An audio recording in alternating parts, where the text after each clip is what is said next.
Welcome to my channel Ranjana blog. एया আজি আমি আমাৰ ঘৰৰ পৰা বাইদেউহঁতৰ ঘৰত গৈ আছোঁ। ভাগিনটোৰ আজি বিয়া, আজি জোৰোণ চ অলপমান সাজি কাচি ওলাইছোঁ। কেনেকুৱা হৈছে ক'ব ফ্ৰেণ্ডছ। আৰু মোৰ ল'ৰাটো ওলাইছে ব্লেজাৰ কোট পিন্ধি। আগত মানুহবিলাক গ'ল, আমি আছোঁ এতিয়া। পিছত মোৰ গলুমলো আহি আছে। তো বলক বিয়া ঘৰৰ কেনেকুৱা উখল মুখল পৰিস্থিতি দেখাওঁ আপোনালোকক। ৰখি আছে, এয়া দৰা আজি নাযায়।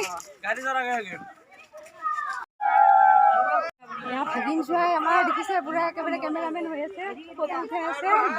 আৰু এইবিলাক চব ৰেডি হৈ গৈছে জোৰোণত যাবৰ কাৰণে। চব ৰেডি। এয়া দৰাৰ মাক ৰেডি, হৈ গ'ল। বেঙেনা লৈছে এতিয়া মামী। মই কি ল'ম এতিয়া? এয়া ৰেডি হৈ গ'ল। এয়া লৈছো বেঙেনা। কি লৈছা? আৰু ইফালে একো লোৱাই নাই দেখোন। ইফালে মাজুমাই লৈছে নাৰিকল। আচল বস্তু এতিয়া আহিছে মাছ। কি মাছ এইটো?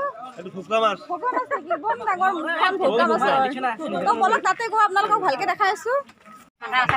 এয়া আমি যাত্ৰা আৰম্ভ কৰিম। বোমা মাৰি আছে চববিলাকে। পিছত বহিছে অলি জিতু আৰু ছোৱালীবিলাক কৰিলোঁ। আৰু কেন্দুকুছিৰ পৰা গুৱাহাটী গীতানগৰলৈকে যাত্ৰা আৰম্ভ কৰিলোঁ। বিয়াৰ গান চলি আছে, গাড়ীত আপোনালোকে শুনিবলৈ পাইছে গান চলি আছে। আৰু আমি সকলোৱে এনেকৈ বহি গৈ আছোঁ। আৰু এতিয়া আপোনালোকক ডাইৰেক্ট দেখাম বিয়াৰ ঘৰত পোৱাৰ পিছত। এয়া ফাইনেলি আমি আহি পালোঁ। এয়া হৈছে গীতানগৰৰ দুৰ্গা মন্দিৰতে বিয়া হ'ব।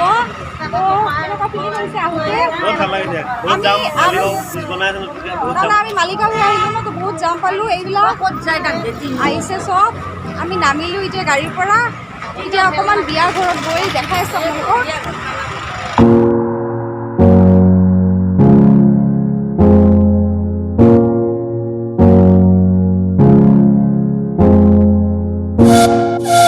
আহি পালোঁ, ভৱন আহি পালোঁ। এয়া আমাক আদৰিবৰ কাৰণে ৰখি আছে। এয়া দুৱাৰমুখত কোনোবা ৰখি আছে আদৰিবৰ কাৰণে।